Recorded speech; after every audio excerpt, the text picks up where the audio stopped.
ઓહાના માધ્યમથી આપણે બધા જોડાઈ ગયા છીએ ફરી લાઈવ.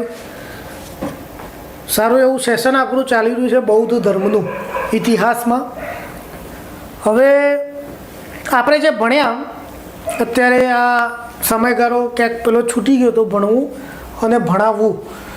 તો જે ભણ્યા એમાં આપણે એક વસ્તુ મેં તમને સમજાવી હતી, એ ક્યાંક થોડું ધ્યાન એ રાખવાનું કે ગૌતમ બુદ્ધના જે આપણે ગુરુ ભણ્યા એમાં જે બીજા મેં લખાયા હતા રામદત્ત, એમનું આખું નામ છે રુદ્રક રામપુત્ર. એટલે રામ ઉપર બરાબર છે પણ આમ નામ છે રુદ્રક રામપુત્ર. ક્લિયર ને મિત્રો? કે એમના ગુરુ જે છે એ રુદ્રક રામપુત્ર છે. અને બીજા નંબરના આપણે પહેલાં તો આલણ કાલામ એ તો બરાબર છે, એમાં કોઈ ચેન્જ નથી. એટલે જે વિદ્યાર્થીઓને આપણે એ વખતે ક્યાંક તો નોટ ડાઉન કરી નાખવાનું રુદ્રક. હા, એમના પત્નીનું નામ પણ યશોધરા છે. ભાઈ આપણે ક્યાંક યશોદા લખ્યું હતું, યશોદા મહાવીર સ્વામીના બદલે જ જાય છે. તમારે ને મારે બધાના લોચો થતો હોય છે કે જો એકવાર આપણે વાત કરીને પછી 6-7 મહિના નીકળી જાય તો પ્રોબ્લેમ થતો હોય છે. એટલે એમની પત્નીનું નામ છે યશોધરા. હવે મને એવું લાગતું હતું કે મેં યશોદા લખ્યું છે તો ધરા લખ્યું હશે તો બરાબર, યશોદા લખ્યું હશે તો આ સુધારવું પડશે તમારે. બાકી ગોપા તો છે તે તો બરાબર છે, ગોપા નામ તો છે જ એમનું. તો યશોધરા એમની પત્નીનું નામ છે. હવે આપણે આગળ વધીએ. આમાં ગૌતમ બુદ્ધની વાતો આપણે કરી, જન્મની વાત કરી, એમના ફાધર, શરૂઆતનું સ્ટેજ, પછી આપણે ગૃહ ત્યાગે કરી દીધો. ગૃહ ત્યાગ કર્યા પછી એમને જે પરિશ્રમ કર્યો અને મહેનત કરી અને જ્ઞાન મેળવ્યું ત્યાં પહોંચ્યા આપણે. પછી પ્રથમ ઉપદેશ પણ આપી દીધો. પાલી ભાષામાં ગૌતમ બુદ્ધના ઉપદેશો હોય છે. તો આમ કરતાં કરતાં ગૌતમ બુદ્ધ એક અલગ લેવલે પહોંચી ગયા છે. હવે એમના જોડે માણસો પણ વધ્યા, શિષ્યો પણ વધી ગયા છે. શિષ્યો વધ્યા એટલે એમને કંટ્રોલિંગ કરવા માટે પણ ગૌતમ બુદ્ધે કંઈક વિચાર્યું. પછી ધારો કે લાખોની સંખ્યા કે ભટ્ટનું ભોપારું થઈ જાય એટલે ગૌતમ બુદ્ધે એક અગત્યનું કામકાજ કર્યું. જાહેર વહીવટ માટે પણ આપણે ઘણી બૌદ્ધ સંઘ. આ બૌદ્ધ સંઘ એ ખાલી એક યુનિયનનું નામ છે, ગ્રુપનું નામ છે. આવું કોઈ બિલ્ડિંગ હતું નહીં. તો શું છે બૌદ્ધ સંઘની વાતોમાં આપણે જરા સમજી લઈએ કે ગૌતમ બુદ્ધે એક પ્રકારની ડિસેન્ટ્રલાઇઝેશન જેવું કામકાજ, વહીવટી વિકેન્દ્રીયકરણ કરીએ છીએ આપણે એમ એમને પણ ભાગલા પાડે કે ભાઈ આપણે એક એવું યુનિયન બનાવીએ, સંઘ કામ કરશે, આપણું ગ્રુપ કામ કરશે અને ગ્રુપમાં 3 ભાગ રહેશે. આમ તો 4 હતા પણ હાલ હું તમને સમજાવું. શરૂઆતમાં 3. તો સૌથી પહેલો કયો ભાગ છે? તો પહેલા ભાગનું નામ રાખ્યું ભિક્ષુ. ઓપ્શનમાં ભિક્ષુ જ લખેલું હશે સંભવતઃ, બાકી જો સારી રીતે લખવું હોય તો સાધુ. સાધુ લખાય એટલે આપણને ખ્યાલ આવે કે એવા પુરુષો જેમને ગૃહસ્થ જીવન છોડી દીધું છે અને 24/7 ગૌતમ બુદ્ધના એ જે ઓર્ડર્સ, આમ તો ઓર્ડર્સ ના કહેવાય, આદર્શો ઉપર ચાલે છે અને એ પગલે પગલે જ્ઞાન ફેલાવે છે. સેકન્ડ નંબરે ભિક્ષુણી.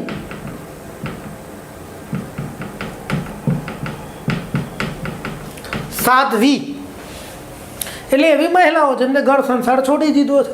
તો ભિક્ષુ અને ભિક્ષુણી, પુરુષો અને સ્ત્રીઓ થયા એક પ્રકારે. અને ત્રીજા આ તો એવા લોકો છે જેમને એ ઘર સંસાર છોડી અને ગૌતમ બુદ્ધના સાથે રહે છે અથવા તો ગૌતમ બુદ્ધના ઓર્ડર્સ ઉપર કામ કરી રહ્યા છે. 3rd નંબર ઉપર રહેશે ગૃહસ્થ. એટલે ગૌતમ બુદ્ધે એવું પણ ગ્રુપ રાખ્યું કે ભાઈ જે લોકોને ઘર સંસાર નથી છોડવો અને સંઘમાં જોડાવવું છે અને કંઈક કામ કરવું છે તો આપણે એમને પણ. અને આમાં શું કર્યું? બધા માટે નિયમો બનાવ્યા ગૌતમ બુદ્ધે. આ બધી વાતો વિનય પીટકમાં છે. હવે આ પ્રશ્ન હતો 2019ની 1-2માં, વિનય પીટકમાં શું છે? આમના માટે નિયમો, આમના માટે નિયમો, આમના માટે. પણ એ વખતે મૌખિક હતા. ગૌતમ બુદ્ધ જીવતા હતા ત્યારે મૌખિક નિયમો બનાવી દીધેલા છે. તો ઓકે, ગૃહસ્થ છે. પછી ત્યાંથી 4થા નંબરે આપણે આગળ વધવાના છીએ. એ પહેલાં વાત કરી લઈએ થોડી કે ગૃહસ્થમાં ગૌતમ બુદ્ધે અમુક નિયમો બનાવ્યા. કારણ આ લોકો તો હવે ગૌતમ બુદ્ધને ખબર છે 24 કલાક એક જ કામ ધંધો છે, બૌદ્ધ સંઘનું કામ. પણ આ ગૃહસ્થ કેમ? તો એ ઘરનું કામે કરશે ને ભાઈ, એનું ઘર સંસારનું કામે કરશે. એટલે આમાં અમુક જ લોકોને ગૌતમ બુદ્ધે લીધા. તો કયા કયા લોકોને લીધા એના માટે આપણે ન લીધાની ડેફિનેશન યાદ રાખીએ એટલે બાકી બધા લઈ લીધા એવું કહી શકીએ. સૌથી પહેલાં તો જે કિશોર અવસ્થાથી નીચે છે એમને ના, ઇન શોર્ટ આપણી ભાષામાં 15 વર્ષથી, કારણ કે એ વખતે તો વર્ષનું કંઈ પ્રમાણપત્ર તો હતું નહીં, ક્રેડિટ સર્ટી 10મા ધોરણનું. ઇન શોર્ટ સમજી લઈએ કે કિશોર અવસ્થા સુધી ન પહોંચાવે એ સુધી નીચેવાળા કોઈ નહીં, 15 વર્ષથી નીચેનાને નો એડમિશન. તો આપણે અહીંયા થોડું યાદ રહેતો, બાકી લખવાની એટલી બધી જરૂર નથી. ગૃહસ્થમાં નો એન્ટ્રી કોની હતી? તો સૌથી પહેલાં 15 વર્ષથી નીચેની આવ્યું. તો 15 વર્ષથી નીચેની ઉંમર જેની છે, આપણે આ 15 વર્ષ આપણી સમજણ માટે લખ્યા છે. બાકી કિશોર અવસ્થા, કિશોર અવસ્થા વટાઈ ચૂકેલા હોય અને ગૃહસ્થ જીવનમાં પ્રવેશી ચૂકેલા હોય એ આમાં આવી શકે છે પોતાની મરજીથી. સમજી ગયા તમે? પણ આપણે તો અહીંયા કોને લખીએ છીએ? નો એન્ટ્રી માટે લખીએ છીએ. બીજું, 15 વર્ષથી ઉપર ના હોય અને માતા પિતા બાહેંધરી ન આપે, લગ્ન ન થયા હોય તો નો એન્ટ્રી પછી. એટલે 15 વર્ષથી ઉપરનાને ઉપર માતા પિતાની એકનોલેજમેન્ટ જરૂરી છે. બાહેધરી વગર મેર પડશે નહીં. એટલે માતા પિતા, બાહેધરી એટલે કે એવા ફોર્મ આવતા નહોતા, પણ એ માતા પિતા જોડે આવે કે ભાઈ અમારે લાલન રાખવા વાંધો નહીં, તમારા સંઘમાં જોડ્યા છે જોડે જોડે સારા કામ કરશે. 3rd નંબર ઉપર કોઈ રોગી નહીં. કોઈને એવો ગંભીર રોગ થયો છે તેવા રોગી વ્યક્તિને નહીં. કારણ સંઘ એ સમાજને એક નવ જાગૃતિ તરફ લઈ જવા માટે ટેકાનું કામ કરે છે. બૌદ્ધ સંઘનો આશય શું હતો કે બધા ભાઈ બાવાઓનો સંઘ ભેગો થયો અને પછી ખાઈ પીને ટેટાની જેમ પડી રહ્યા, એ ધંધો નથી કરવાનો ભાઈ. ગૌતમ બુદ્ધે કીધું છે કે બૌદ્ધ સંઘનો આશય જ્ઞાનનો ફેલાવો કરવાનો છે અને એ સમાજનો ટેકો બનશે. તો અહીંયા તો રોગીને ઓલરેડી ટેકાની જરૂર હોય એટલે એ ધારે મુજબ સંઘમાં દોડી શકે નહીં. એટલે આ રોગીને ના પાડી દીધી. એટલે કે એવો પાર્શિયાલિટી નથી, પણ રિઝનેબલ કારણ છે. રેડી. આગળ વધીએ આપણે કે કોઈ સૈનિક કોઈ રાજ્યમાં, એ સમયે બધા ગણ રાજ્ય હતા, મલ્લ ગણ રાજ્ય ને બધા, આમ તો રાજાશાહી પણ હતી હવે ધીમે ધીમે. તો એ સમયના જે બધા મહાજનપદ કે જનપદમાં સૈનિક તરીકે જે પણ સર્વિસ કરતા હોય, આપણી ભાષામાં પોલીસ અને આર્મી, તો એમને પણ ના પાડી દીધી. કારણ કે ઓલરેડી એમનું અગત્યનું કામ છે. ગમે ત્યારે યુદ્ધમાં જવું પડે તો ભાઈ બૌદ્ધ સંઘનું કામકાજ એકદમ ઠપ થઈ જાય ને ભાઈ. એટલે એવા લોકોને જ કામ સોંપાય કે જે અવિરત કામ કરી શકે. ધારો કે પોલીસવાળાને વસ્તી ગણતરીનું કામ સરકાર સોંપી દે આપણે ત્યાં, કે ભાઈ પોલીસવાળા બધે પહોંચી, આમ તો ગૃહ વિભાગનો સબ્જેક્ટ થાય ને વસ્તી ગણતરી, કે ભાઈ પોલીસને જ આપો. પણ ક્યાંક ઓચિંતા ગુજરાતમાં 4 જગ્યાએ આંદોલનો થઈ ગયા, હડતાલો પડી ગઈ, કાબુ રાખવાનું આવે તો વસ્તી ગણતરી બાજુ મળે અને બધું આખો સંઘ તો બધું ટોરે ટોરા ક્યાં પહોંચાવે પોલીસના? તો આંદોલનો સમેટવા માટે. ક્યાંક એવું ડિઝાસ્ટર થઈ ગયું, પોલીસની જરૂર પડે, કોરોના જેવું છે, હજરબમ થઈ જાય, એટલા માટે શિક્ષકોને આપે છે. શિક્ષકોને ખબર છે કે ભાઈ એમને એક કામ આપશો એટલે આ ક્રમાનુસાર એ કામ થશે, એ સિવાયનું બીજું એમને ઓચિંતું તો કંઈ થવાનું નથી. એ અહીંયા પણ એમ કે સૈનિકનું કામ નહીં. તો આ આવું થયું. અને 5મા નંબરે પછી સ્ત્રી, ગૃહસ્થ સ્ત્રીને પણ ના પાડી દીધી. તો ગૌતમ બુદ્ધે ગૃહસ્થ સ્ત્રીને પણ ના પાડી દીધી. એટલે આમાં ધીમે શરૂઆતમાં તો કામ ચાલ્યું, પણ પછી વિવાદ ઊભા થયા કે જો ગૃહસ્થ જીવનનો પુરુષ બૌદ્ધ સંઘનું કામ કરી શકતો હોય તો સ્ત્રી કેમ નહીં? પણ આપણે વાત કરી રહ્યા છીએ ઈસવીસન પૂર્વે 6ઠી સદીની ભાઈ. અત્યારે પણ એવું કહેવાતું હોય કે ભાઈ સ્ત્રીને ઘરના કામ જ કરવાના છે. તો એ સમય તો કેવી થોડી માનસિકતા હશે તમે વિચારી શકો છો. એટલે એ સમય આવું લાગ્યું હશે બૌદ્ધ સંઘના નિર્માણ સમયે ગૌતમ બુદ્ધને પણ, કે ગૃહસ્થ જીવનની સ્ત્રી એ ઘરના કામ ક્યારે પૂરા કરે અને એમાંથી સમય કેટલો મળે તો બૌદ્ધ સંઘના કામ કરે. એટલે એમને પ્રેમથી ના પાડતો. પણ પછી ગૌતમ બુદ્ધનો એક શિષ્ય હતો આનંદે આ બાબતે વિરોધ ન થયો કે ભાઈ તમે પણ સ્ત્રીઓને સંઘનો ભાગ બનવા દો, તમારા શિષ્ય બનવા દો તો કંઈ કામનું છે. બાકી આ તો એક મતભેદ, આ મતભેદ ના કહેવાય, રોગી જે સમજીએ છીએ. આ બધાના કારણ છે, આ પ્રોપર જેન્યુઅન કારણ હતું નહીં. એટલે ગૌતમ બુદ્ધને લાગ્યું કે ચાલો આનંદ આટલો વિરોધ કરે છે, મારી વાત કાપે છે, તો એમને એમ લાગ્યું કે આનું સોલ્યુશન લાવવું જોઈએ. એટલે ગૌતમ બુદ્ધે શું કર્યું કે આનંદને એવું કીધું કે ભાઈ આનંદ તું એક કામ કર, તું જા મારા મમ્મી જોડે. એટલે હવે ગૌતમ બુદ્ધ તો આપણે શું કહેવાય પેલા થઈ ગયા છે, એ ગરબાડ છોડી દીધો છે, પણ છતાં એવું કીધું કે ભાઈ મારી નજરમાં સૌથી આઈડિયલ જો કોઈ સ્ત્રી હોય તો મારા મમ્મી છે. એટલે તું મારા મમ્મી જોડે જા, મહાપ્રજાપતિ ગૌતમી જોડે. એમને પૂછ કે ભાઈ ગૌતમ બુદ્ધ એટલે કે તમારા દીકરાએ કે આ પ્રકારના કામ એક સંઘ થકી ઉપાડ્યા છે, અને તમે ગૃહસ્થ જીવન જીવતા જીવતા તમને સમય મળે તો આ કામ કરી શકશો? આવા કામ જો એ હા પાડે કે હા હું શિષ્ય બનીને કરી શકું, તો પછી આપણે કોઈ પણ સ્ત્રી આવા કામ કરવા માગતી હોય તો રેડી, આપણે એડમિશન સંઘમાં આપી દઈશું. આનંદ તો સીધો પહોંચ્યો મહાપ્રજાપતિ ગૌતમી જોડે. પ્રજાપતિ ગૌતમી હા પાડી દીધી ને એમ કરી અને એક સંઘમાં ચોથો ભાગ એડ થયો, જેનું નામ રાખવામાં આવ્યું સ્ત્રી.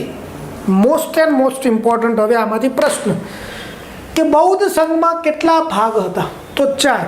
મોસ્ટ ઇમ્પોર્ટન્ટ આપણા ડીવાયએસઓ જેવી એક્ઝામ, જીએમડીસી જેવી એક્ઝામ હોય, ઇમ્પોર્ટન્ટ ક્વેશ્ચન હજુ આ પ્રશ્ન પૂછાયો નથી. બૌદ્ધ સંઘમાં સૌથી છેલ્લે કયો ભાગ એડ થયો? તો સ્ત્રી. અને એનાથી પણ ઇમ્પોર્ટન્ટ હવે કે સ્ત્રી જે ભાગ હતો એમાં સૌ પ્રથમ પ્રવેશ લેનાર વ્યક્તિ કોણ હતા? તો ગૌતમ બુદ્ધની માતા મહાપ્રજાપતિ ગૌતમી. તો પહેલો પ્રવેશ કંકુ પગલા કોના ભાઈ? તો પ્રજાપતિ ગૌતમી. ઇમ્પોર્ટન્ટ વાત થઈ ગઈ આપણી, અને ખાસ ધ્યાન ઉપર રાખવાનું મિત્રો. આ રેડી કામકાજ બૌદ્ધ સંઘ. હવે બૌદ્ધ સંઘના 3 પ્રચલિત રત્ન છે, ત્રિરત્ન આપણે કહેતા હોઈએ છીએ. આમ તો બૌદ્ધ ધર્મના પણ કહેવાય. તો એ ત્રિરત્ન આપણે જરા સમજી લેવા છે.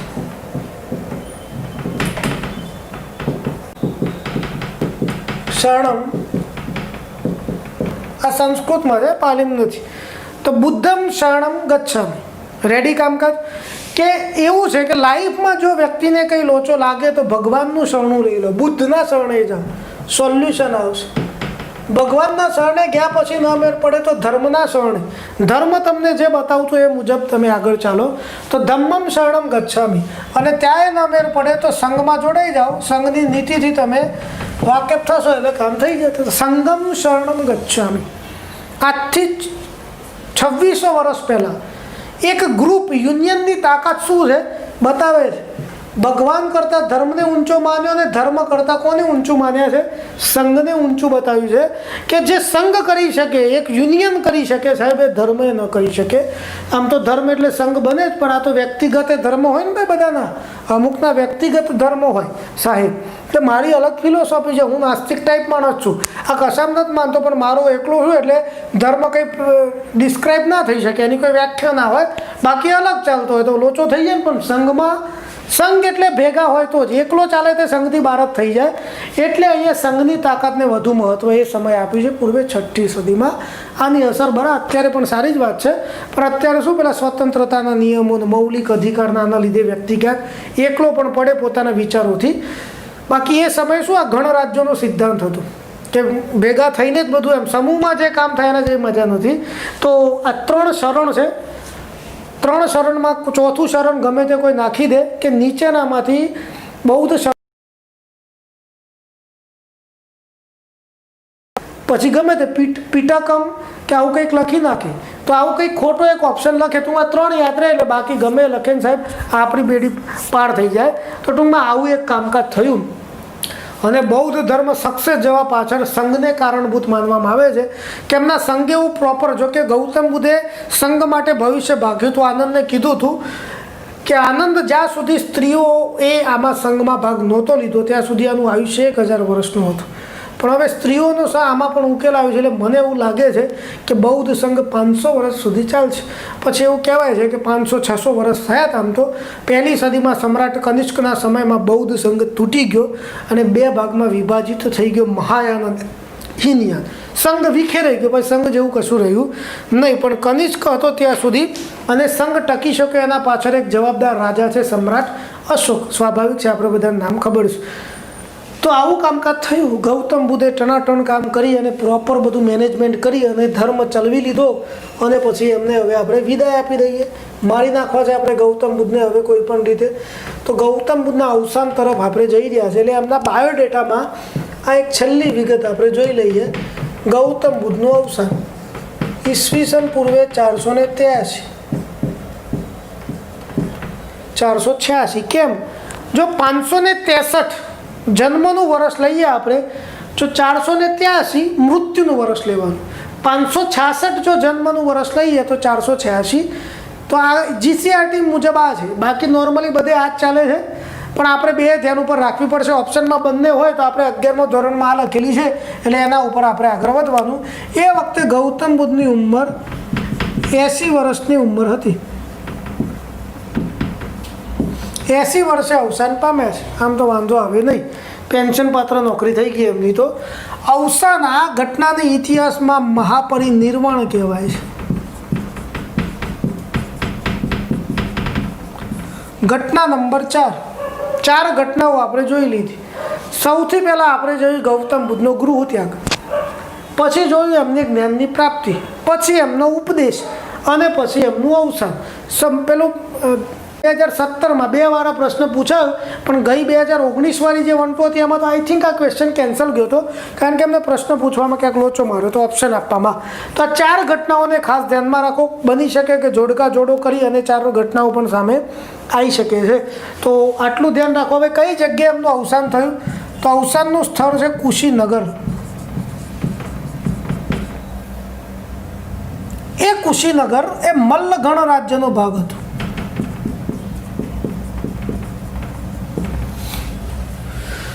ગૌતમ બુદ્ધનું અવસાન જે કુશીનગરમાં થયું, આ સેન્ટર છે, એ કયા રાજ્યમાં આવતું? તો મલ્લગણ રાજ્ય. ઉતાવળમાં મગજ ન થઈ જાય, એ સમયે મલ્લગણ રાજ્ય. પણ હાલમાં આ જગ્યા કઈ જગ્યાએ છે? હાલના કયા રાજ્યમાં છે? તો ઉત્તર પ્રદેશમાં છે.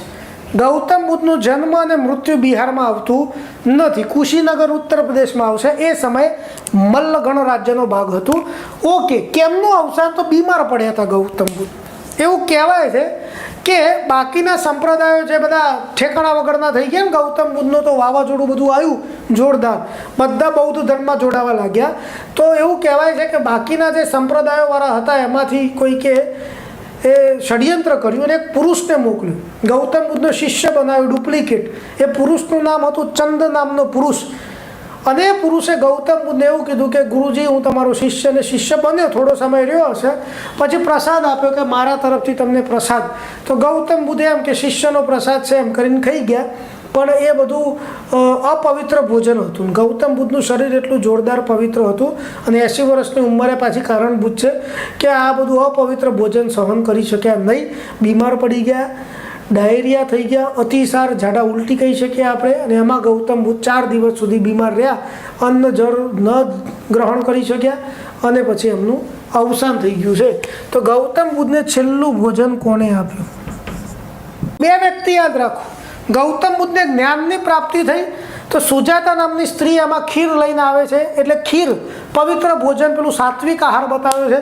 અને ચંદ તો માંસાહારને એવું કંઈક બતાવ્યું છે, એટલે એ મુજબ અપવિત્ર ભોજન બતાવવાની કોશિશ કરેલી છે. તો છેલ્લું ભોજન ચંદ નામના પુરુષે આપ્યું છે. અને ગૌતમ બુદ્ધ બીમાર પડ્યા, 4 દિવસ સુધી એમની સેવા કરવાવાળો એમનો શિષ્ય હતો આનંદ. તો ગૌતમ બુદ્ધના મહાપરિનિર્વાણ સમયે એમની સાથે રહેવાવાળો એમનો શિષ્ય કયો હતો? તો ખાસ યાદ રાખજો મિત્રો, આ પૂછાઈ ગયેલો ક્વેશ્ચન છે. શિષ્યનું નામ છે આનંદ. અમે નોર્મલી ગૌતમ બુદ્ધ સાથે જ્યારે પણ કોઈ શિષ્યનું નામ પૂછાય, આનંદ લખી નાખવાનું. 2017ની ક્લાસ 1-2નો આ પ્રશ્ન છે કે ગૌતમ બુદ્ધના મહાપરિનિર્વાણ સમયે કયો શિષ્ય એમની સેવા કરતો હતો ને એમની સાથે જ હતો? તો આનંદ જે છે એમનો શિષ્ય. બીજું એક નામ યાદ રાખો, જીવક, વૈદ જીવક. ગૌતમ બુદ્ધને જ્યારે પણ સંત થઈ ગયા પછી જ્યારે પણ માંદગીની અવસ્થામાં એમની ટ્રીટમેન્ટ કરવાવાળો એમનો જે પર્સનલ ફેમિલી ડૉક્ટર કોણ હતો? તો જીવક. તો ગૌતમ બુદ્ધનો વૈદ. 2 વસ્તુ ખાસ ધ્યાન ઉપર તમારે રાખવી પડશે.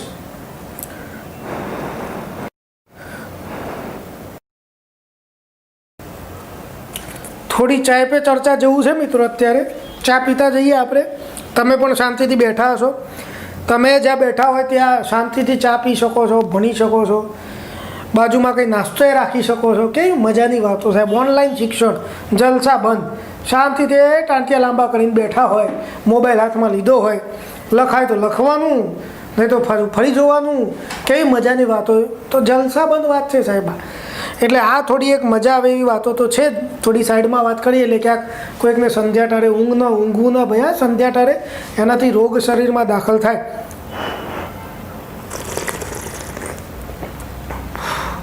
રેડી.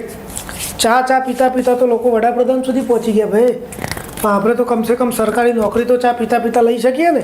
એટલે ખાસ ચા આપણું રાષ્ટ્રીય પીણું છે અને આસામમાં ક્વોલિટી બંધ ચા, જો કે બહુ મોંઘી ચા તો દાર્જિલિંગમાં મળે છે. મોંઘી ચા ક્યાં મળે છે?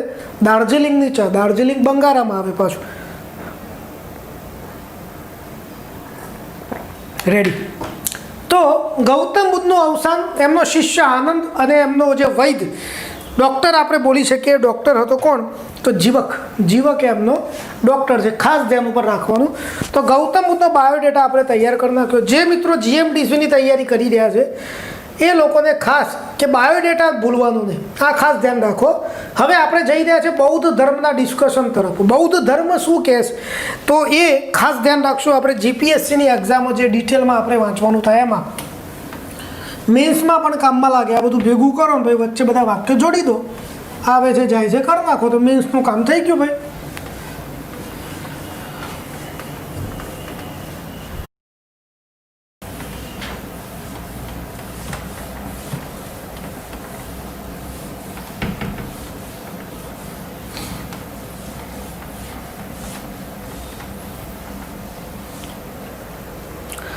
ચલો આગળ વધીએ. હવે આપણે તો સૌથી પહેલા ધર્મ ગ્રંથ.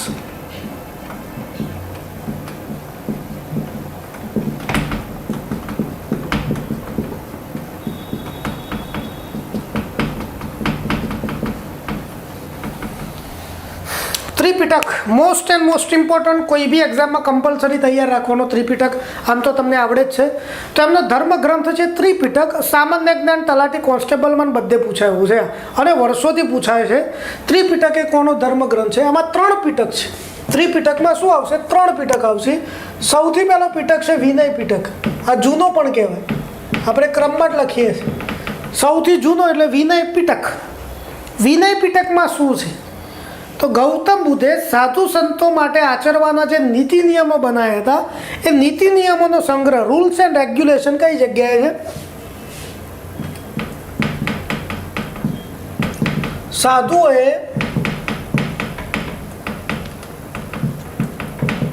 આચરવાના નીતિ નિયમો. તો સાધુઓએ આચરવાના નીતિ નિયમો એ ક્યાં આવશે? વિનય પિટકમાં. તો આમાં આપણે અનુચ્છેદ જેવું કંઈ છે નહીં ભાઈ. કલમ નંબર ફલાણી ઢીકણી 352 મુજબ રાષ્ટ્રીય કટોકટીના આવું કંઈ નથી. તો નીતિ નિયમો એટલે એમ કે આ સંત એક આવું હોવું જોઈએ, કે આમાં આવું હોવું જોઈએ, શિષ્ય આમ હોય, સંઘમાં ભિક્ષુ કોણ એ કેવો હોવો જોઈએ, ભિક્ષુણી કોણ કેવા હોવા જોઈએ, ગૃહસ્થમાં, સ્ત્રીમાં, તો આ બધું લખ્યું છે. અને આવા નિયમો. આ પ્રશ્ન પૂછાઈ ગયો 2019 જીપીએસસી ક્લાસ 1-2 પ્રિલિમિનરીમાં પ્રશ્ન હતો સારામાં સારો. ઓકે. સેકન્ડ નંબર એ સુત્ત પિટક. આમાં ગૌતમ બુદ્ધના ઉપદેશોનો સંગ્રહ છે. ગૌતમ બુદ્ધે જે બધા ઉપદેશો સાધુ સંતોને આપ્યા, શિષ્યોને આપ્યા, એ બધા શિષ્યોએ પછી આ પુસ્તકમાં બધું લખી નાખ્યું. તો ઉપદેશો આ ગૌતમ બુદ્ધના અવસાનના 8 વર્ષમાં 2 પુસ્તકો લખાઈ ગયા હતા. પહેલાં વિનય પિટક લખાવો, તાત્કાલિક શરૂ કરી દીધો સુત્ત પિટક, પણ પહેલાં લખાવો એ પહેલાં કહેવાય સુત્ત પિટક. જોકે સુત્ત પિટકને આપણે સંયુક્ત પિટક પણ કહેતા હોઈએ છીએ. આમાં શું છે કે બધા બીજા નાના પુસ્તકોમાંથી લખાયા હોય એ જેટલા બીજા નિકાય ગ્રંથ આવતા હોય છે. આમાં કયા ગ્રંથ આવે? બધા નિકાય ગ્રંથ. જે પુસ્તકની પાછળ નિકાય લાગે એ બધા નિકાય ગ્રંથ કહેવાય. દીર્ઘ નિકાય, અગુત્તર નિકાય. તો આવા પુસ્તકો છે બૌદ્ધ ધર્મ. શોર્ટકટ જેવું તો ના કહેવાય, એટલું યાદ રાખવાનું. આપણે સાહિત્યમાં જોઈ લઈએ પછી. ચલો ને. તો સુત્ત પિટક. ત્રીજા નંબરે છે અભિધમ્મ પિટક.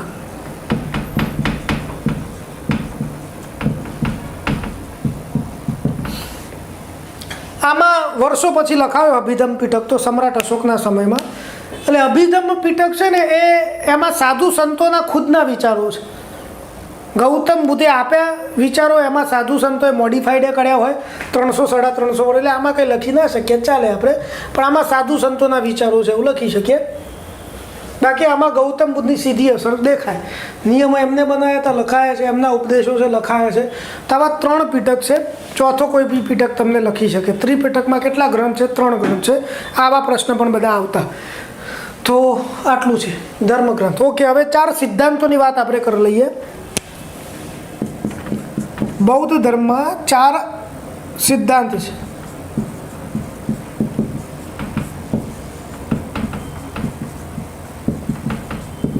જેને આપણે 4 આર્ય સત્ય પણ કહેતા હોઈએ, સનાતન સત્ય, આદિ અનાદિથી આવતા સત્ય છે.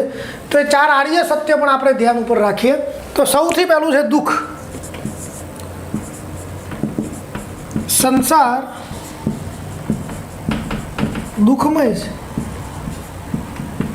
એટલે આપણે એને દુઃખ કહેતા હોઈએ. સિદ્ધાંત નંબર 1 દુઃખ, કે ભાઈ સંસારમાં નકરા દુઃખ જ છે, આવું ગૌતમ બુદ્ધ કહે છે અને મુજબ એમનો સિદ્ધાંત છે. દુઃખકારક, દુઃખનું કારણ શું છે? તો દુઃખનું કારણ ઈચ્છા છે, એટલે આનું દુઃખકારક કહેવાય. બીજો સિદ્ધાંત છે દુઃખકારક. દુઃખ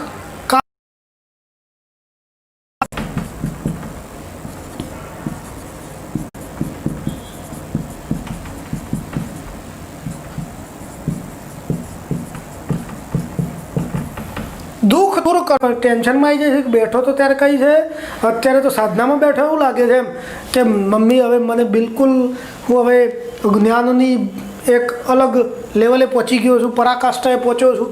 તો સંસાર દુઃખમય છે, દુઃખનું કારણ ઈચ્છાઓ છે. દુઃખ દૂર કરવું હોય તો ઈચ્છાઓ દૂર કરો. પણ ગૌતમ બુદ્ધને ખ્યાલ છે, આપણને બધાને ખ્યાલ છે કે ઈચ્છાઓ તો કંઈ એમ થોડી દૂર થાય ભાઈ, ડખા તો અહીંથી બધા શરૂ થતા હોય છે. તો ચોથો સિદ્ધાંત, ઈચ્છાઓ દૂર કરવી હોય તો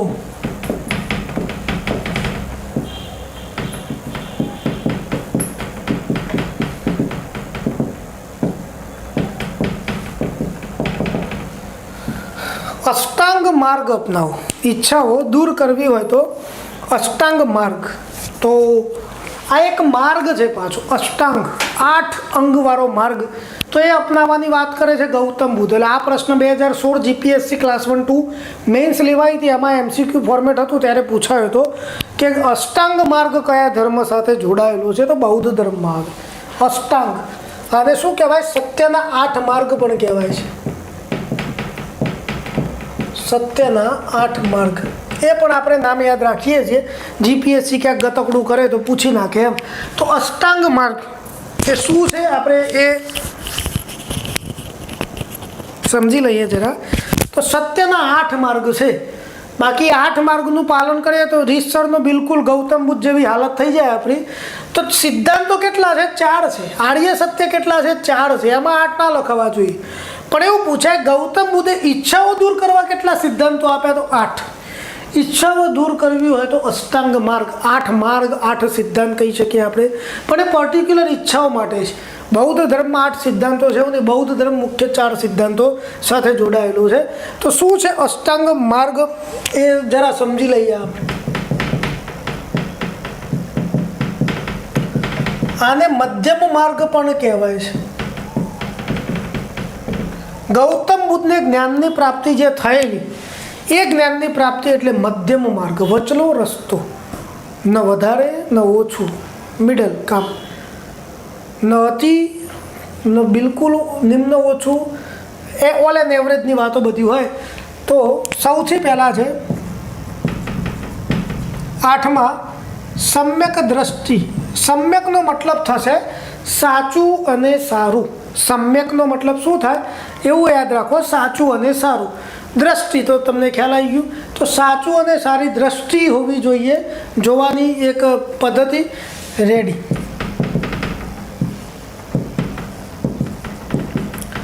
સાચી અને સારી આજીવિકા હોવી જોઈએ. આપણી જે ઇન્કમ છે એ પણ પ્યોર આપણી ભાષામાં black money and white money. તો વ્હાઇટ મનીની વાત છે આજીવિકા. કોઈની આજીવિકા છીનવી, આ તો બ્લેક વ્હાઇટમાં તો બહુ ધર્મ છે ને ભાઈ. આપણે તો સરકારી ભાષામાં બ્લેક મની અને વ્હાઇટ મની તો શું છે કે ભાઈ પગારે આપણી વ્હાઇટ મની છે, બીજી કંઈ માથાકૂટ નહીં. પણ આ તો ગૌતમ બુદ્ધે શું કીધું? કોઈની આજીવિકા છીનવીને જો તમે આજીવિકા લો તો આપણે તો સ્પર્ધાત્મક પરીક્ષાવાળા તો મરી ગયા ને સાહેબ. 8 લાખ ફોર્મ પર બધાને ધક્કા મારતા મારતા જવાનું છે. પછી એમાં કોઈકની આજીવિકા આપવા જાય તો આપણે ઘર ભેગા થઈ જઈએ ને ભાઈ. તો એ સ્પર્ધા છે, કોમ્પિટિશન છે. પણ હવે આ બધું ડિટેલમાં થાય એટલે આપણે ફિલોસોફી આપણે એક્ઝામ પૂરતું યાદ રાખીએ ને તો આપણે રોજ તો ડખા કરવાના હોય.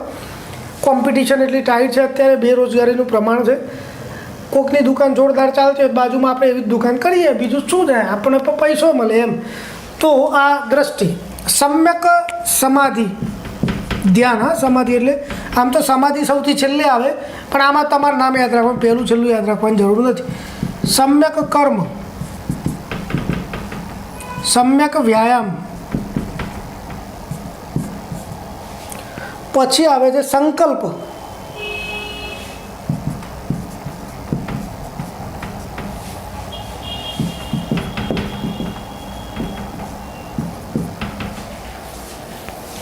સ્મૃતિ, સમાધિ, વ્યાયામ, આજીવિકા, કર્મ, વાણી, સંકલ્પ અને દ્રષ્ટિ. તો વાણી બાકી છે ભાઈ, આટલા છે 8. 1-2 વાર ધ્યાન રાખવાનું, ઓપ્શન આવે એટલે થોડો ઘણો. પછી આના સમાનાર્થી મૂકે ભાઈ, હા, સ્મૃતિની જગ્યાએ તમને એનું સમાનાર્થી મૂકે, આજીવિકા સમાધિની જગ્યાએ કર્મ વ્યાયામ. બાકી નોર્મલી તો આવા જ શબ્દ છે, પણ આ તો આપણે ગુજરાતીમાં લખ્યા, એમને જે શું કહેવાય પાલી ભાષામાં, એમાં સંસ્કૃતમાં એ થયું હોય, હિન્દી આપણી ભાષામાં ગુજરાતીમાં આવ્યા છે. પણ આપણને જ ખ્યાલ આવી જાય દ્રષ્ટિ શું છે, આજીવિકા સમાધિ કોને કહેવાય, કર્મ એટલે જે આપણે કામ કરીએ છીએ પ્રમાણે, વ્યાયામ, સંકલ્પ, સ્મૃતિ અને વાણી. તો આ ટાઈપના 8 માર્ગ છે. એમાં સમાધિ એવું કહેવાય છે કે સૌથી છેલ્લે આવે છે, બાકી તો બધું એવું ઠીક છે, અષ્ટાંગ માર્ગ. ઓકે, તો આટલું ધ્યાન રાખો. હવે જઈએ પંચશીલ અને 10 શીલ તરફ. આમ તો પંચશીલ અગત્યનું છે, પણ 10 શીલ પણ બતાવવામાં આવતા હોય છે.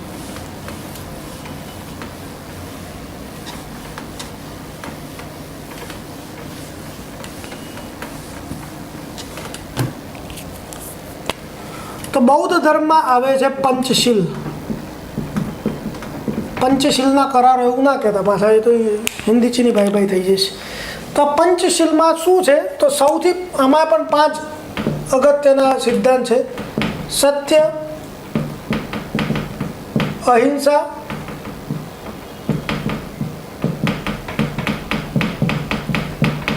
ચોરી ન કરવી. તો આમ તો જૈન ધર્મમાં જે છે એ જ આમાં છે, પણ એકાદુમાં ફરક આપણે બતાવશું. સત્ય, અહિંસા, ચોરી ન કરવી, અપરિગ્રહ,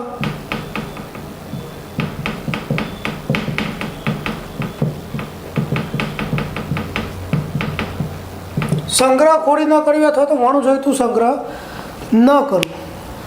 આપણી જેટલી બેઝિક જરૂરિયાત છે, પાછું જોઈતું તો શું આપણે એમ કે સાહેબ ઘણું જોઈએ, હજુ તો પૂરું જ નથી થતું. તો વણ જોઈતું સંગ્રહ ન કરવું, ચોરી ન કરવી, અસ્થ્ય અને અપરિગ્રહ. પછી ત્યાંથી આપણે આગળ વધીએ તો 5મા નંબરે આવશે મદ્યપાન ન કરવું. હવે જૈન ધર્મમાં શું છે કે બ્રહ્મચર્ય બતાવવામાં આવે. 5મું જે સત્ય છે એ બ્રહ્મચર્ય છે. આમાં મદિરાપાન, મદ્યપાન, દારૂનું સેવન ન કરવું એ 5મા નંબરે છે. પણ બૌદ્ધ ધર્મમાં એવું છે શાસ્ત્રોમાં કે જે 5 શીલ છે એ આ કોને પાલન કરવાના છે, તો તમામ વ્યક્તિને. કોઈ પણ વ્યક્તિ આ 5 શીલનું પાલન કરે. એ સિવાયના બીજા 5 બતાવવામાં આવ્યા છે. એ સિવાયમાં બીજા 5 બતાવવામાં આવ્યા છે, જે ફક્ત કોને પાલન કરવાના, તો જે સાંસારિક જીવન છોડી દીધું છે અને શું કહેવાય પેલા આપણે સંત જેવા થઈ ગયા છે, તે 5માંથી જેટલા યાદ આવે આપણે લખીએ. 6ઠ્ઠા નંબરે બ્રહ્મચર્ય, 6ઠ્ઠા નંબરે બ્રહ્મચર્ય. પછી 7મા નંબરે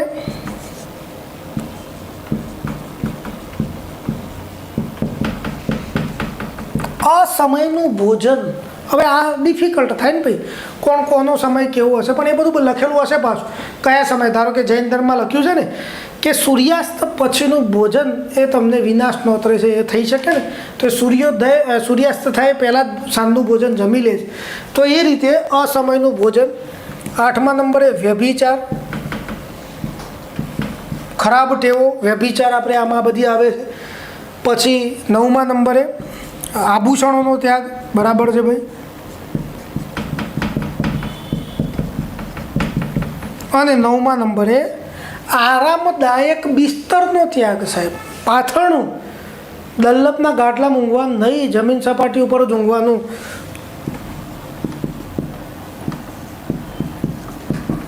આરામદાયક, હવે આપણે શું કહીએ, બિસ્તરને ગાદલાને ઊંઘવાની જગ્યા હોય અને પાથરણું જ કહીએ આરામદાયક. પાથરણાનો ત્યાગ. પાથરણા ઉપર સમજી જજો ભાઈ, હા ઊંઘવાની વાત છે, ગાદલાની વાત છે. આરામદાયક ઊંઘ નો પણ ત્યાગ, એટલું પણ ધ્યાન રાખવાનું.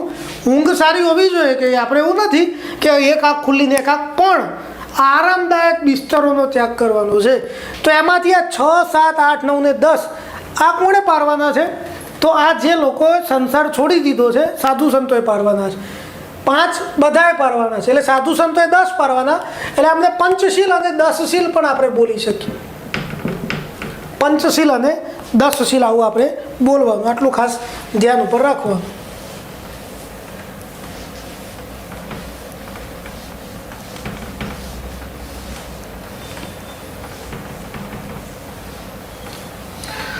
ચલો આગળ વધીએ આપણે.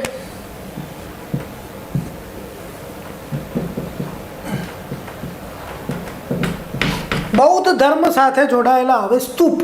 આ સ્તૂપ ઇમ્પોર્ટન્ટ. હવે ધારો કે જે લોકો આ જીએમડીસીની તૈયારી, પીએસઆઈની કરતા હોય, એમને પંચશીલ 10 શીલ ને બધું ધ્યાન ના રાખો ચાલશે. પણ જે લોકો ડીવાયએસઓ અને ક્લાસ 1 to પ્રિલિમિનરી, એમને બધું શીલ ને બેલ બધું યાદ રાખવાનું. એક શબ્દ છોડવાનું નથી કે સાહેબ ડીવાયએસઓ બધું કરવાનું. જીપીએસસીની ડીવાયએસઓ બનતું માટે એક શબ્દ આનાથી કંઈ વધારે વાંચવામાં આવી જાય તો પણ ના નથી. જેટલું વાંચો એટલું તમારા માટે સારામાં સારું છે, અને જેટલું વધારે રીડિંગ હશે એટલો જ તમારા કન્સેપ્ટ વધારે ક્લિયર થશે. પણ હા, જીએમડીસીને એવી બધી એમ કે સાહેબ બધું ફટાફટ તૈયાર કરવાનું હોય તો આ બધું ના કરો તો એમાં થોડું ચાલી જશે. બાકી યાદ રહેશે ને તો બધું જ કરો. એ તો જો કે તમે કરશો જ યાદ રહેતું હોય તો. કંટાળો આવે તો સ્તૂપ આ બધે વાંચવાનું. સ્તૂપ તમે બધી જગ્યાએ તમને કામમાં લાગશે. 4-5 સ્તૂપ આપણે ખાસ ધ્યાન ઉપર રાખીએ. સૌથી પહેલો સ્તૂપ છે બોરોબુદુરનો સ્તૂપ.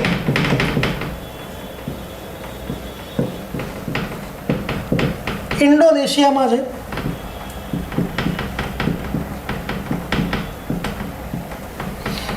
બોરોબુદુરનો સ્તૂપ ઇન્ડોનેશિયા ખાતે છે. આટલું ખાસ ધ્યાન ઉપર રાખજો. આપણા ભારતમાં નથી, ઇન્ડોનેશિયા આપણે ભારતના અગ્નિ ખૂણે બાજુ આવેલું છે આ દેશ છે. ઈસ્ટ ઇન્ડિઝ ટાપુઓ પણ કહેવાય છે, મસાલા દ્વીપ પણ કહેવાય છે. તો આ ઇન્ડોનેશિયાને મસાલા દ્વીપ પણ કહેવાય.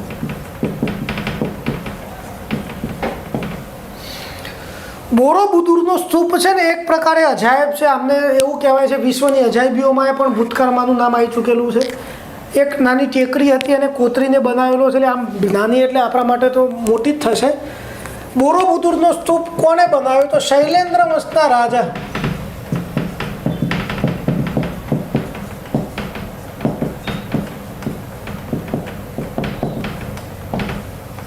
મેરુતુંગ વિજય. શૈલેન્દ્ર વંશના રાજાઓએ, આમ તો 25 વર્ષ લાગ્યા હતા ને બનતા 24-25 વર્ષ. એટલે પણ આનો મોટા ભાગનો સમય નિર્માણ એ કયા રાજાના સમય સાથે જોડાયેલું છે? તો મેરુતુંગો વિજય નામના રાજા. કયો વંશ? શૈલેન્દ્ર વંશનો આ રાજા છે. અને આમ તો નોર્મલી વંશ પૂછાય, કારણ કે પાઠ્યપુસ્તકમાં આપણે 11માં વંશ લખાયેલું છે. શૈલેન્દ્ર વંશ. શૈલેન્દ્ર વંશ આ સ્તૂપ નિર્માણ કરતો હતો ઇન્ડોનેશિયામાં. ત્યારે ભારતમાં તમિલનાડુ અને તમિલનાડુમાં ચોલ વંશ હતો રાજ. તો મદદ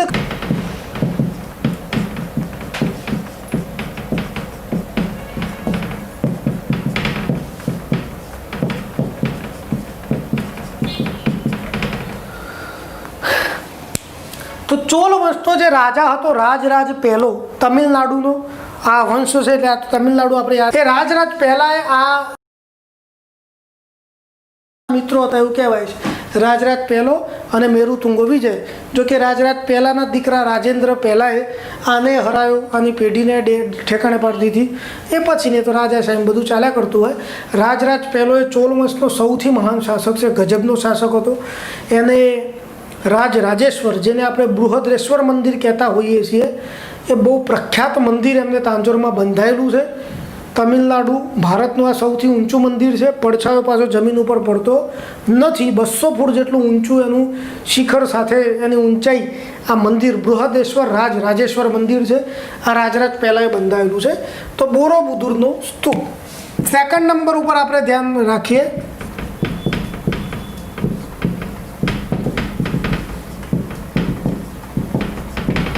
ભારહુતનો સ્તૂપ, મધ્યપ્રદેશ. તો મૌર્ય વંશ પૂરો થયો પછી શુંગ વંશ શરૂ થયો. એ સમયમાં આ નિર્માણ પામેલો આ ભારહુતનો સ્તૂપ. અને શુંગ વંશમાં પણ ખાસ ધ્યાન રાખજો, પુષ્યમિત્ર શુંગના સમયમાં આને નિર્માણ કરે એવું નથી કહેતા આપણે. એના સમયમાં નિર્માણ થયેલો આ સ્તૂપ છે એ ભારહૂતનો સ્તૂપ છે. પુષ્યમિત્ર શુંગે મૌર્ય વંશનો નાશ કરેલો બ્રાહ્મણ છે શુંગ, અને એ નાશ કરી અને પોતે સત્તારૂઢ થયો. આના દરબારમાં થોડી વાત કરી નાખું છું. પુષ્યમિત્ર શુંગના દરબારમાં એક મહાન વિદ્વાન બિરાજમાન હતા, મહર્ષિ પતંજલિ, યોગશાસ્ત્રના પ્રણેતા. પાણીના વ્યાકરણને એમને મહાભાષ્ય સ્વરૂપે પ્રગટ કર્યું છે. એ છે મહર્ષિ પતંજલિ, જે પુષ્યમિત્ર શુંગના દરબારમાં બિરાજમાન હતા, યોગશાસ્ત્રના પ્રણેતા છે અને જબરજસ્ત વ્યક્તિ છે. ભારહૂતનો સ્તૂપ. ત્રીજા નંબરે અમરાવતીનો સ્તૂપ.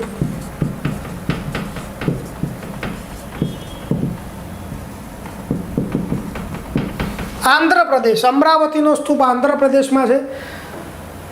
આ પણ શુંગકાળ દરમિયાન જ બનેલો, જ્યારે શુંગ સમય ચાલતો હતો ત્યારે જ બન્યો છે. ને આ 1 2 2019 પૂછાયો તો પ્રશ્ન પ્રોવિઝનલ આન્સર કીમાં જવાબે આવ્યો. પ્રશ્ન એવો હતો કે નીચેનામાંથી કયો સ્તૂપ અશોકના સમય દરમિયાન નિર્માણ થયેલો નથી? ઓપ્શનમાં અમરાવતી હતો તો લખ્યો ખરો, કારણ કે આ તો મૌર્ય વંશ પછી બન્યો છે. પ્રોવિઝનલમાં આવ્યું પણ પછી ફાઇનલ આન્સર કીમાં રદ થઈ ગયો, પ્રશ્ન જ રદ થઈ ગયો. એટલે બની શકે કે બીજા કોઈ ઓપ્શન હોય, એ અશોકના સમયમાં એકાદું ના બન્યો હોય, એટલે દ્વિધા થાય, એટલે પછી લોચો થાય, એટલે છોડી દીધો. અમરાવતીનો સ્તૂપ છે એ આરસ પહાણમાંથી બન્યો છે. આ એની વિશેષતા કહેવાય, બીજું કંઈ નહીં. વિશેષ મોસ્ટલી સ્તૂપ માટી ઈંટોમાંથી બનેલા હોય. પથ્થરની ઈંટ પણ હોઈ શકે, નોર્મલી માટીની ઈંટો, પથ્થરની ઈંટો પણ હોઈ શકે, પણ આ આરસ પહાણ એ અલગ પ્રકારનો પથ્થરને દેખાવડો થોડો, એટલે આપણે થોડી વિશેષતા તરીકે યાદ રાખીએ. ભારતમાં આરસ પહાણનો બનેલો પ્રાચીન સમયનો સ્તૂપ કયો? સ્તૂપ નોર્મલી પ્રાચીન જ હોય, કારણ કે 6ઠ્ઠી સદી પછી તો કોઈ સ્તૂપ બન્યા નથી. કારણ હા, પહેલી જ વસ્તુ, સ્તૂપ એટલે શું ભાઈ? આવા પ્રશ્ન પણ પહેલાં ભૂતકાળમાં આવતા. સ્તૂપ કયા ધર્મમાં આવે? તો બૌદ્ધ ધર્મમાં. અને સ્તૂપની વિશેષતા તો ગૌતમ બુદ્ધના અવશેષ ઉપર બનાવવામાં આવેલ અર્ધ ગોળાકાર રચનાને સ્તૂપ કહેવાય. એટલે આમાં શું હોય? ગૌતમ બુદ્ધનો અવશેષ. આ વસ્તુ તો રહી ગઈ.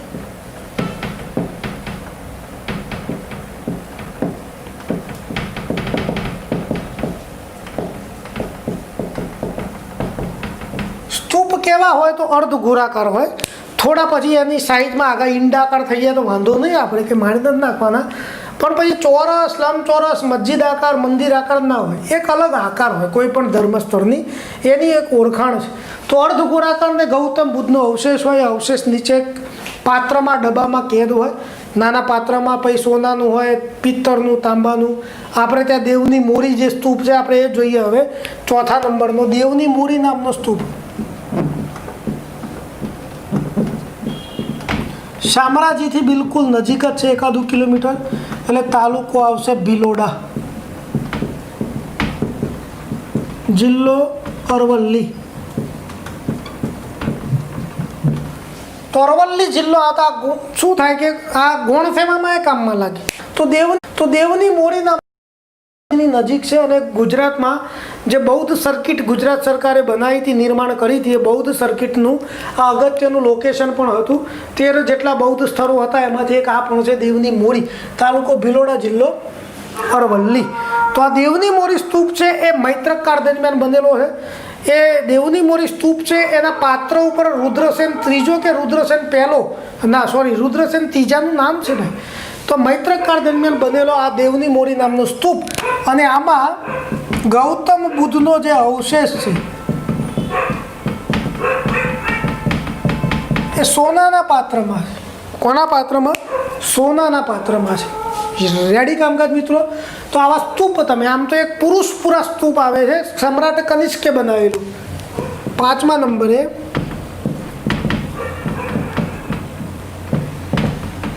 ક્યાં હતો? તો પેશાવર. આ પુરુષપુરા નામ જ બતાવે છે, પેશાવર. પુરુષપુરા એટલે પેશાવર. અત્યારે નથી આ સ્તૂપ. સમ્રાટ કનિષ્ક તો થઈ ગયા ભાઈ 1લી સદીમાં. એ સમ્રાટ કનિષ્કે 450 ફૂટ જેટલો ઊંચો સ્તૂપ, પુરુષપુરા સ્તૂપ બનાવ્યો હતો, પણ અત્યારે નથી. પણ અગત્યની વસ્તુ તમને કહી દઉં, ભારતમાં જેટલા પણ વિદેશી પ્રવાસી આવ્યા એમની નોંધો એ આપણા એક્ઝામ માટે ઇમ્પોર્ટન્ટ હોય છે. એમાં પુરુષપુરા સ્તૂપ વિશેનું વર્ણન કયા પ્રવાસીઓએ કરેલું છે? તો 2 પ્રવાસી. એક તો આપણા મોઢે ચડેલો હ્યુએન સાંગ. હ્યુએન સાંગે લખ્યું છે કે અહીંયા સ્તૂપ હતો, ભલે એ વખતે આવે ના હોય, પણ એને વાત સાંભળી. અને બીજી વાત છે અલ બરૂની. કારણ અલ બરૂની આ વિસ્તારમાં, કારણ કે મહેમૂદ ગજનવીના દરબારમાં હતો અને મહેમૂદ ગજનવીના સમયમાં કાં તો હ્યુએન સાંગ હોય ત્યારે આ સ્તૂપ હોય ખરું, પણ પછી તૂટી ગયો હોય, અથવા તો આ હોય ને તો પછી કારણ આ અલ બરૂનીને બધો મહેમૂદ ગજનવીનો સમય એવો છે 10મી સદીનો 11મી સદીનો કે એ સમયે બધા આક્રમણો થતા, તો પછી આ બૌદ્ધ ધર્મનું સ્મારક તૂટી પણ ગયું હોય. તો પુરુષપુરા સ્તૂપને તમે ધ્યાન ઉપર રાખો. અમુક સ્તૂપ છે પણ એ આપણે અશોકના સમયમાં જોવાના છે, એટલે એ લખતા નથી. તમને મનમાં એમ થાય કે સાહેબ સાચીનો સ્તૂપ કેમ નથી લેતા મધ્યપ્રદેશમાં, પણ એ અશોકમાં જોવાનું ને, એટલે આપણે હાલ કંઈ લેતા નથી એને. એમ તો ધર્મરાજિકા સ્તૂપ છે, ચંડિકા સ્તૂપ છે સારનાથમાં આવેલા, પછી એ બધી વાતો. તો આ બૌદ્ધ સ્તૂપ આપણે સમજી લીધા. હવે બૌદ્ધ સાહિત્ય અગત્યનું ભાઈ, કોઈ પણ એક્ઝામ તમારે ખાસ ધ્યાન રાખવાનું. બૌદ્ધ સાહિત્ય કોઈ પણ એક્ઝામમાં તમારે ધ્યાન ઉપર રાખવાનું સાહિત્ય. તો સમજી લઈએ હવે આપણે સાહિત્યમાં તો ત્રિપિટક તો આવે છે ભાઈ. ત્રિપિટક એ સાહિત્ય છે, 3 ગ્રંથ યાદ રાખો. એ સિવાયનું સાહિત્યમાં શું આવે? તો જાતક કથાઓ.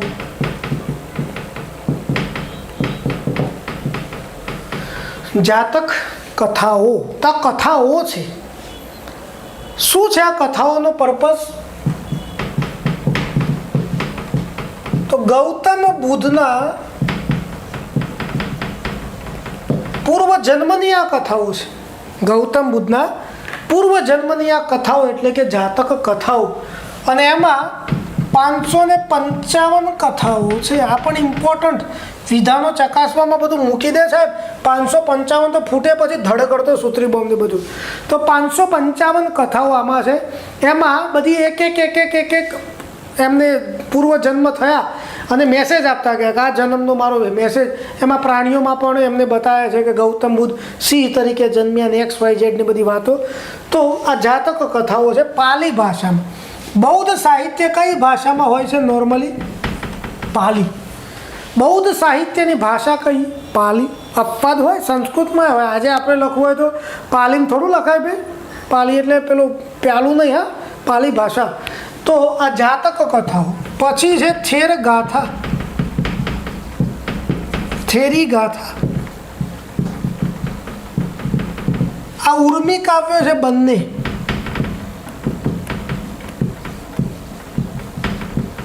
ઉર્મી કાવ્ય એટલે ફ્રેશ થવા એવા ભજન, ધાર્મિક. આમ તો એવું નહીં કે ઉર્મી કાવ્ય એટલે ભજન જ હોય, પણ એવા ગીતો કે જે વ્યક્તિને મન પ્રફુલ્લિત કરતા હોય. ઉર્મી નામ જ છે. તો થેર ગાથા, થેરી ગાથા. પણ આમાં એટલું છે કે થેર ગાથા એ પુરુષોએ રચેલા અને થેરી ગાથામાં જે કાવ્યો હોય સ્ત્રીઓએ રચેલા, સાધુ અને સાધ્વીઓએ. એટલો થોડો ફરક છે, બાકી નોર્મલી જોડે જ બોલાય. થેર ગાથા, થેરી ગાથા. થેર ગરબાન ગરબી, ગરબાન ગરબી. તો ગરબો એટલે વલ્લભ મેવાડા, ગરબી એટલે દયારામ. એમ તો પુરુષો અને સ્ત્રીઓ ખાસ. ચોથા નંબરે આપણે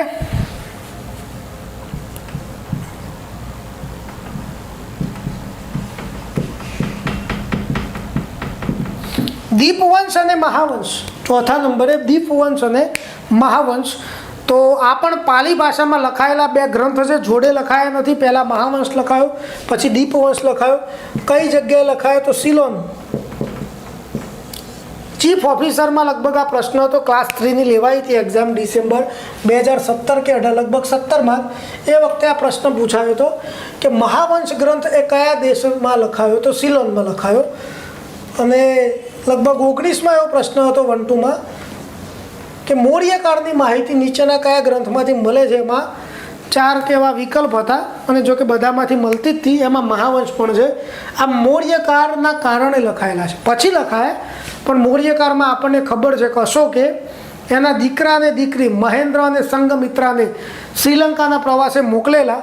ત્યાં પ્રચાર કર્યો બૌદ્ધ ધર્મ, વિકસ્યો શ્રીલંકામાં. અને પછી જે લખાયેલા 2 મહાન ગ્રંથો જેને શ્રીલંકાના રામાયણ અને મહાભારત કહેવાતા હોય છે. તો આ જે બંને ગ્રંથો છે એને શ્રીલંકાના રામાયણ અને મહાભારત કહેવાય છે. શ્રીલંકાના રામાયણ અને મહાભારત એટલે દીપવંશ. અને ઓકે કામકાજ સિલોન વધી આવે ત્યારે 5મા નંબરે મિલિંદ પન્હો, પાલી ભાષામાં દીપવંશ અને મહાવંશ. આમાંથી રામાયણ કયું મહાભારત કયું એવું ના આવે, અલગ નહીં પાડવાનું. દીપવંશ મહાવંશ આપણે મોર્યકાળમાં વાત કરીશું કે મહાવંશમાં અશોકની આંકડાકીય માહિતી છે, દીપવંશમાં શું માહિતી, પણ હાલ આટલું યાદ રાખો. મિલિંદ પન્હો પાલી ભાષામાં લખાયેલું પુસ્તક છે. મિલિંદ એ રાજા છે, રાજા મિનેન્દર અથવા તો રાજા મિલિંદ, જેના પન્હો એટલે પ્રશ્ન હતા મનમાં. તે મિલિંદને અમુક પ્રશ્ન હતા. બૌદ્ધ ધર્મ સ્વીકાર્યા પછી આ ગ્રીક રાજા છે, ગ્રીક શાસક છે, એના દાદા એ ભારતમાં સ્થિર થઈ ગયા છે અને પછી એનો જન્મ ભારતમાં થયો. તો એને બૌદ્ધ ધર્મ સ્વીકાર્યા પછી એને બૌદ્ધ ધર્મમાં જે પણ એમને કઈ સમસ્યાઓ લાગતી હતી એનું નિરાકરણ એની સામે એક સાધુ હતા, એમને પૂછ્યા. એમના દરબારમાં સાધુ છે, સાધુ નાગસેન. તો બૌદ્ધ સાધુ નાગસેન અને મિલિંદના ક્વેશ્ચન આન્સર રૂપે લખાયેલું પુસ્તક એટલે મિલિંદ પન્હો. તો આ ક્વેશ્ચન આન્સરના ફોર્મેટમાં છે, FAQ લેવલ લખાયેલા લોકલ પુસ્તક એટલે તજાર અને કંજર. ત્યાંથી આગળ વધીએ આપણે. મહાવિભાષા નામનું પુસ્તક સંસ્કૃતમાં છે. અહીંયાથી સંસ્કૃતના પુસ્તકો આવશે ભાઈ. આ 9મી સદીમાં લખાયેલું પણ લોકલ લેંગ્વેજમાં લખાયું. મહાવિભાષા એ વસુમિત્ર, સાધુ વસુમિત્ર, બૌદ્ધ સાધુ. આપણે ભાઈ જે પેલા કનિષ્કની વાત કરી એ કનિષ્કના દરબારમાં આ બૌદ્ધ સાધુ વસુમિત્ર હતા, જેમને મહાવિભાષા નામનો ટિપ્પણી આધારિત પુસ્તક લખ્યું. શાની ટિપ્પણી? તો ત્રિપિટકની. 3 પિટકનો સારાંશ એમને આ પુસ્તકમાં સંસ્કૃતમાં લખી દીધો.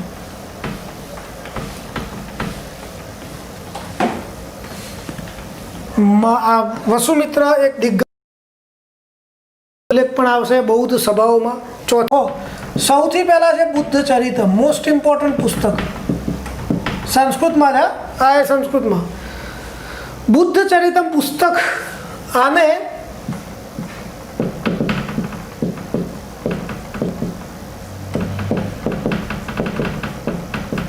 બૌદ્ધ ધર્મનું રામાયણ કહેવાય. અને શું કહેવાય? બૌદ્ધ ધર્મનું રામાયણ કહેવામાં આવતું હોય છે. મોસ્ટ ઇમ્પોર્ટન્ટ સંસ્કૃતમાં છે.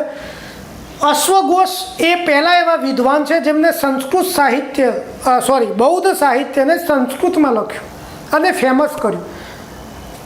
આ સિવાય પણ એ બૌદ્ધ ધર્મ આવ્યો એ પહેલાં સંસ્કૃતનું જબરજસ્ત ચલણ હતું, પણ પછી બૌદ્ધ ધર્મ અને જૈન ધર્મે ભાષાની જે સીમાડા હતા એ તોડી પાડ્યા. લોકલ લેંગ્વેજ જે તમને યોગ્ય લાગે એ રીતે તમે લખો, એટલે સંસ્કૃત થોડી નબળી પડી ગઈ. પછી અશ્વઘોષ આવ્યા 501 વર્ષ પછી, ગૌતમ બુદ્ધના સમય પછી, 500-600 વર્ષ પછી. તો એમને ફરી સંસ્કૃતને ઉપર લઈ ગયા અને પછી સંસ્કૃત ટોપ ઉપર ધીમે ધીમે ચાલતું થયું. કાલિદાસે તો આસમાન લેવલે પહોંચાડ્યું. પછી 10મી સદી પછી સાહિત્યમાં સંસ્કૃતની પડતી થઈ, તે આજે પડતી જ છે હવે. તો બુદ્ધ ચરિતમ બૌદ્ધ ધર્મનું રામાયણ કહેવાય છે. આ સિવાય છે સૌંદરાનંદ,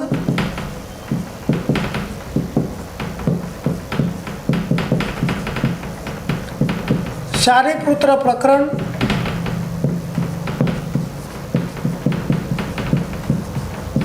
અને સૂત્રાલંકાર. તો આ પણ ધ્યાન રાખો કે બુદ્ધ ચરિતમ, સૌંદરાનંદ, શારીપુત્ર પ્રકરણ, સૂત્રાલંકાર 4 ગ્રંથો છે પંડિત અશ્વઘોષે.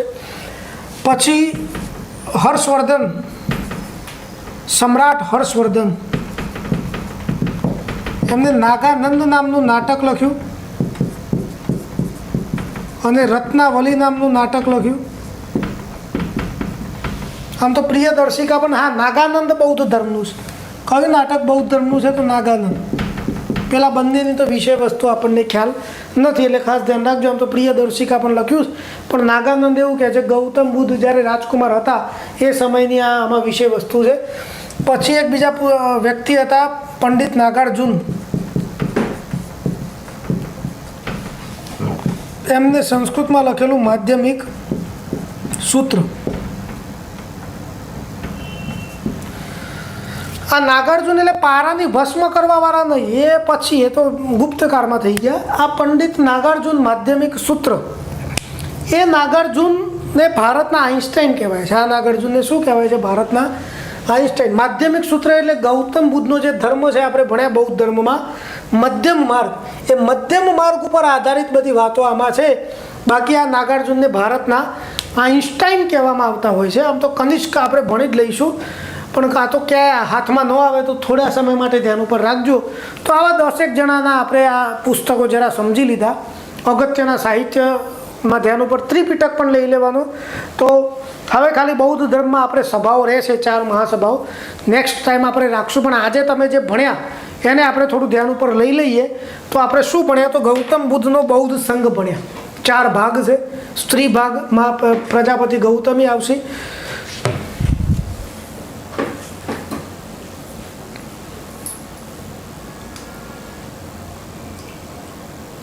એટલે કોઈનો પ્રશ્ન છે? હા, એ તો એટલે હજુ લઈ લઈશું આપણે. બૌદ્ધ ધર્મના જે ભાગ છે ને, આપણે મહાયાન, હીનયાન, વજ્રયાન, નવયાન, એ આપણે જોઈશું છેલ્લે નેક્સ્ટ લેક્ચરમાં. આપણે હજુ તો સભાઓ બાકી છે અને બૌદ્ધ ધર્મના ભાગલા બાકી છે. નવયાનમાં આવશે BR સાહેબ આંબેડકરનો. તો આપણે આ વસ્તુ તો જોઈ લઈશું. પણ આજે આપણે જે ભણે બૌદ્ધ સંઘ 4 ભાગ, પછી 3 શરણ આપણે બુદ્ધમ શરણમ, સંગમ શરણમ અને ધમ્મમ શરણમ, એ આપણે 3 શરણ ભણ્યા. ત્રિપિટક ધર્મ ગ્રંથ ભણ્યા. સ્તૂપ ભણ્યા, 4-5 જેટલા સ્તૂપ સમજી લીધા. બોરોબુદુરનો સ્તૂપ છે, દેવની મોરી સ્તૂપ છે, ભારહૂતનો સ્તૂપ છે, અમરાવતીનો સ્તૂપ છે. એના પછી આપણે 4 સિદ્ધાંતો, 4 આર્ય સત્ય, સંસાર દુઃખમય છે, દુઃખનું કારણ, નિવારક હતે, અષ્ટાંગ માર્ગ. 8 માર્ગ શું હતા? તો દ્રષ્ટિ, વાણી, વ્યાયામ, આજીવિકા, કર્મ, પછી સમાધિ અવસ્થા શું છે, આ બધા અષ્ટાંગ માર્ગમાં આવે, જેને મધ્યમ માર્ગ કહેવાય છે. સાહિત્ય આપણે સમજી લીધા. બધા પુસ્તકો તમારી સામે જ છે. મોસ્ટલી સાહિત્ય પાલી ભાષામાં છે, ક્યાંક થોડું સંસ્કૃત ભાષામાં આવતું હોય છે. સ્તૂપ આપણે સમજી લીધા છે. આટલું આજે આપણે સમજ્યા છે. બાકીનું હવે થોડુંક 5-10 પેટું બાકી રહેશે, એ સમજી લઈશું. પછી એક નવો ટોપિક આપણે સ્ટાર્ટ નેક્સ્ટ ટાઈમ કરી લઈશું. રિવિઝન કરતા રહેજો મિત્રો. Thank you very much.